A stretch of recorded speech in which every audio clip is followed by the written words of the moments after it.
ସ୍ୱାମୀ ଘରେ ନଥିବା ସମୟରେ ମୋର ଭଣଜା କିପରି ମୋତେ ଘେଇଲା ଏବଂ ମୋତେ ଘେଇକି ପୁରା ମୋ ଦେହକୁ ଦରଜ କରିଦେଇଥିଲା, ସେଇ ବିଷୟରେ ମୁଁ ଆଜି ଆପଣମାନଙ୍କୁ ଏଇ ଭିଡ଼ିଓରେ କହୁଛି। ଆପଣମାନେ ଭିଡ଼ିଓକୁ ଶେଷ ପର୍ଯ୍ୟନ୍ତ ଦେଖନ୍ତୁ। ନମସ୍କାର, ମୋ ନାମ ରୋଜି।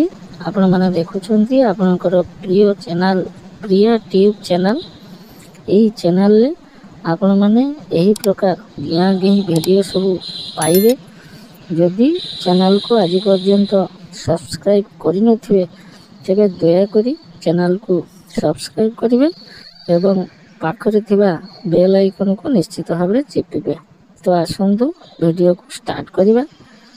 ଭିଡ଼ିଓକୁ ଷ୍ଟାର୍ଟ କରିବା ପୂର୍ବରୁ ମୁଁ ଆପଣମାନଙ୍କୁ କହୁଛି, ଯଦି ଆପଣମାନଙ୍କର ମନି ଇନଭେଷ୍ଟମେଣ୍ଟ ବିଷୟରେ ଆଇଡ଼ିଆ ନାହିଁ, କିପରି ଆପଣ ମନିକୁ ଇନଭେଷ୍ଟ କରିବେ ଏବଂ ଇନଭେଷ୍ଟ କ'ଣ, ଇନଭେଷ୍ଟ କଲେ କ'ଣ ସବୁ ବେନିଫିଟ୍ ରହିଛି, ଏସବୁ ସଂକ୍ରାନ୍ତରେ ଯଦି ଆପଣମାନେ ଜାଣିବାକୁ ଚାହୁଁଛନ୍ତି, ଆହୁରି ରହିଛି low risk investment, medium risk investment, high risk investment, ଏସବୁ ବିଷୟରେ ଯଦି ଆପଣମାନଙ୍କର ଜାଣିବାର ଅଛି ତେବେ ଭିଡ଼ିଓକୁ ଲାଇକ୍ କରନ୍ତୁ। ମୁଁ ଆପଣମାନଙ୍କୁ ଏସବୁ ବିଷୟରେ ତଥ୍ୟ ଯୋଗାଇ ପାରିବି। ତ ଆସନ୍ତୁ ସମୟକୁ ନଷ୍ଟ କରିବା ନାହିଁ। ବର୍ତ୍ତମାନ କିପରି ମୋ ଭଣଜା ମୋତେ ଘେଇଁ ପୁରା ମୋ ଦେହକୁ ଦରଜ କରିଦେଇଥିଲା, ସେଇ ବିଷୟରେ ମୁଁ ଆଜି ଆପଣମାନଙ୍କୁ ଏହି ଭିଡ଼ିଓରେ ଡିଟେଲ୍ସ କହୁଛି।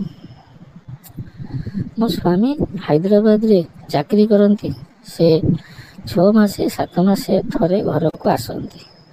ଆମେ କଟକରେ ଗୋଟିଏ ଭଡ଼ା ଘରେ ରହୁ, କିନ୍ତୁ ମୋର ଯେହେତୁ ସ୍ୱାମୀଙ୍କର କେହି ଭାଇ ନାହାନ୍ତି, ତେଣୁ ମୁଁ ଏକୁଟିଆ ଭଡ଼ା ଘରେ ରୁହେ ଏବଂ ମୋର ଜଣେ ଭଣଜା, ସିଏ କ'ଣ କରନ୍ତି ନା ମୋ ପାଖରେ ରୁହନ୍ତି।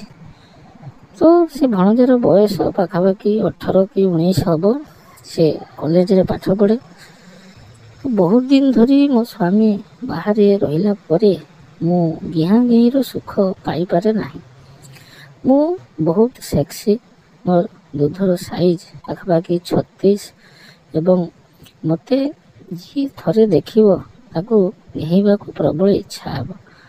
ମୁଁ ବି ବହୁତ ସେକ୍ସି, ମୋତେ ସଦାବେଳେ ଗିଆଁ ଖାଇବାକୁ ଇଚ୍ଛା ହୁଏ, କିନ୍ତୁ ଯେହେତୁ ସ୍ୱାମୀ ଘରେ ନାହାନ୍ତି ତେଣୁ ମୁଁ ଗିଆଁ ଗିଇଁର ସୁଖ ପାଇପାରେ ନାହିଁ। ତ ଥରେ କ'ଣ ହେଲା ନା ମୋ ଭଣଜା ସେ ଗାଧୋଉଥିବା ସମୟରେ ତାଙ୍କ ଗାମୁଛା ଭିତରୁ ତାଙ୍କର ଭାଣ୍ଡଟି ପୁରା ପିଚକେଇକି ଦେଖାଯାଉଥିଲା। ତ ସେ ଭାଣ୍ଡକୁ ମୁଁ ଯେତେବେଳେ ଦେଖିଦେଲି, ମୋର ପୁରା ଲୋଭ ହେଇଗଲା ସେ ଭାଣ୍ଡକୁ ଟିକିଏ ଚୁଷିବି ଏବଂ ଗିଆଁ ଖାଇବି। କିନ୍ତୁ କେମିତି କ'ଣ କରିବି ଏମିତି ଚିନ୍ତାରେ ଥିଲି। ତ ଥରେ କ'ଣ ହେଇଛି ନା ମୋ ଭଣଜା ସେ କ'ଣ କରିଥିଲେ ନା ତାଙ୍କ ସାଙ୍ଗମାନଙ୍କ ସହିତ ବୁଲାବୁଲି କରିବା ପାଇଁ ବାହାରକୁ ଯାଇଥିଲେ। ତ ଫେରିଲେ ପାଖାପାଖି ରାତି 9ଟା କି 9:30 ହେବ। ସେ ଯେତେବେଳେ ଆସି ଘରେ ପହଞ୍ଚିଲେ, ମୁଁ ଦେଖିଲି ସେ ଟିକେ ହାଲକା ସାଙ୍ଗମାନଙ୍କ ସହିତ ଡ୍ରିଙ୍କସ୍ କରିଦେଇଛନ୍ତି, କାରଣ ତାଙ୍କ ପାଟିରୁ ଟିକେ ବାସ୍ନା ବାହାରୁଥିଲା। ମୁଁ ତାଙ୍କୁ ପ୍ରଥମେ ରାଗିଲି ଯେ ଏସବୁ ଭଲ କାମ ନୁହେଁ। ତାପରେ ଯାଇକି ମୋ ରୁମ୍ରେ ମୁଁ ଶୋଇଲି। ଶୋଇଥିବା ସମୟରେ ମୋ ମନକୁ ଗୋଟିଏ ବୁଦ୍ଧି ଆସିଲା।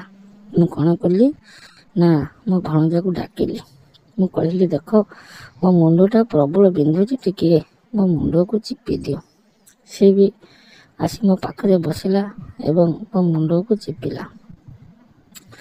ସେ ଚିପୁଥିବା ସମୟରେ ମୁଁ କ'ଣ କଲି ନା ଟିକିଏ ମୋ ମୁଣ୍ଡକୁ ଘୁଞ୍ଚେଇ ନେଲି, ଯାହାଫଳରେ ତା ହାତଟି ଯାଇ ମୋ ଦୁଧ ଉପରେ ପଡ଼ିଲା। ସେ ଚମକି ପଡ଼ିଲା ଏବଂ କହିଲା, ସରି, ମୁଁ ଜାଣି ଜାଣି ଏସବୁ କରିନାହିଁ, ତୁମେ କିଛି ଖରାପ ଭାବିବ ନାହିଁ। ମୁଁ କ'ଣ କଲି ନା ତା 2ଟି ହାତକୁ ଧରି ମୋ ଉପରକୁ ଟାଣି ନେଲି। ସେ ଗପ୍ କିନା ମୋ ଉପରେ ଯାଇ ପଡ଼ିଗଲା। ତାପରେ ସେ କିଛି କହିବା ପୂର୍ବରୁ ମୁଁ ତାକୁ କୁଣ୍ଢେଇ ଧରିଲି ଏବଂ ତା ଗାଲରେ ଚୁମା ଉପରେ ଚୁମା ଦେଇ ଚାଲିଲି।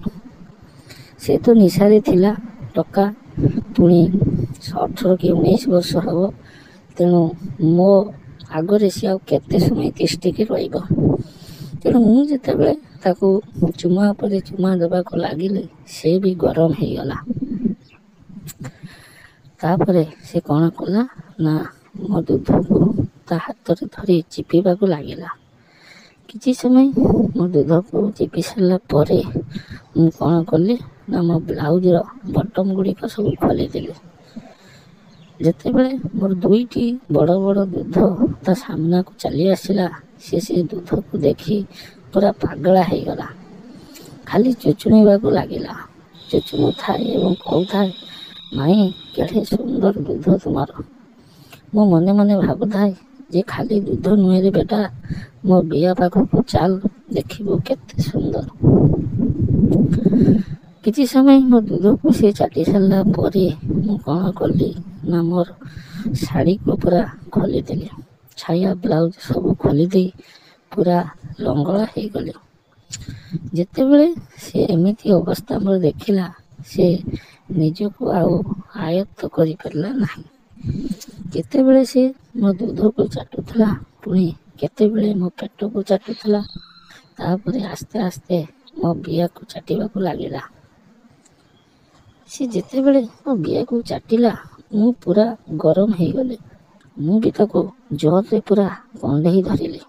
ସେ ଖାଲି ଚାଟି ଚାଲିଥାଏ।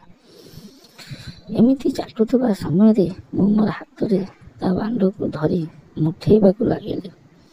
ଲମ୍ବା ବାଣ୍ଡଟି ପୁରା ମୁଠେଇ ସାରିଲା ପରେ ସେ ଶକ୍ତ ହେଇଗଲା ଏବଂ ସେ ଘେହିବା ପାଇଁ ପୁରା ପାଗଳା ହେଇଗଲା। ତାପରେ ମୁଁ କ'ଣ କଲି ନା ତାକୁ ଖଟ ଉପରକୁ ଟାଣି ଆଣିଲି ଏବଂ କହିଲି, ମୋତେ ଏଥର ଘିଅ। ସେ କ'ଣ କଲା ନା ମୋର 2ଟି ଟାଙ୍ଗକୁ ଉପରକୁ ଟେକି ଧରିଲା ଏବଂ ତାର ଲମ୍ବା ବାଣ୍ଡକୁ ମୋ ବିଆରେ ପଶେଇଲା। କଚ୍ କଚ୍ ଖପ୍ ଖପ୍ କରି ପାଖାପାଖି 15 ମିନିଟ୍ ଧରି ସେ ଖାଲି ଘେହିଁ ଚାଲିଲା। ସେ ଯେତେବେଳେ ମୋତେ ଘେହୁଁଥିଲା, ମୁଁ ପୁରା ଶାନ୍ତି ପାଇଯାଉଥିଲି। ଏଇ ଘେହୁଁଥିବା ସମୟରେ ତା ବାଣ୍ଡରୁ ସବୁ ପାଣି ବାହାରିଗଲା ଏବଂ ସେ ପାଣି ଗୁଡ଼ିକ ମୋ ବିଆ ଭିତରକୁ ଚାଲିଗଲା। ତା ବାଣ୍ଡରୁ ସିନା ପାଣି ବାହାରିଗଲା, କିନ୍ତୁ ମୋ ବିଆରୁ କୌଣସି ରସ ବାହାରି ନଥିଲା। ତେଣୁ ମୁଁ ଶାନ୍ତି ପାଇପାରୁନଥିଲି। ତେଣୁ ମୁଁ କ'ଣ କଲି ନା ତାକୁ ଉପରରୁ ଟାଣି ଆଣିଲି ଏବଂ କହିଲି, ପୁଣି ତୁମେ ମୋ ବିଆକୁ ଚାଟ। ସେ ବି ସେୟା କଲା। ତା ଲମ୍ବା ଜିଭରେ ମୋ ବିଆକୁ ଚାଟି ଚାଲିଲା। ପାଖାପାଖି 15ରୁ 20 ମିନିଟ୍ ପର୍ଯ୍ୟନ୍ତ ସେ ସେମିତି ଚାଟିଲା। ତାପରେ ସେ ଚାଟୁଥିବା ସମୟରେ ମୋ ବିଆରୁ ପାଣି ବାହାରିଗଲା। ଆମେ 2 ଜଣ ସେଦିନ ଶାନ୍ତି ପାଇଗଲୁ। ଏମିତି ଆମେ ବହୁତ ଥର ଗିଆଁ ଗିଁ ହେଇଛୁ। ସେସବୁ ବିଷୟରେ ମୁଁ ପରବର୍ତ୍ତୀ ଭିଡ଼ିଓରେ ଆପଣମାନଙ୍କୁ କହିବି। ରହୁଛି, ପୁନର୍ବାର ଦେଖା ହେବ ଅନ୍ୟ ଏକ ଭିଡ଼ିଓରେ। ନମସ୍କାର।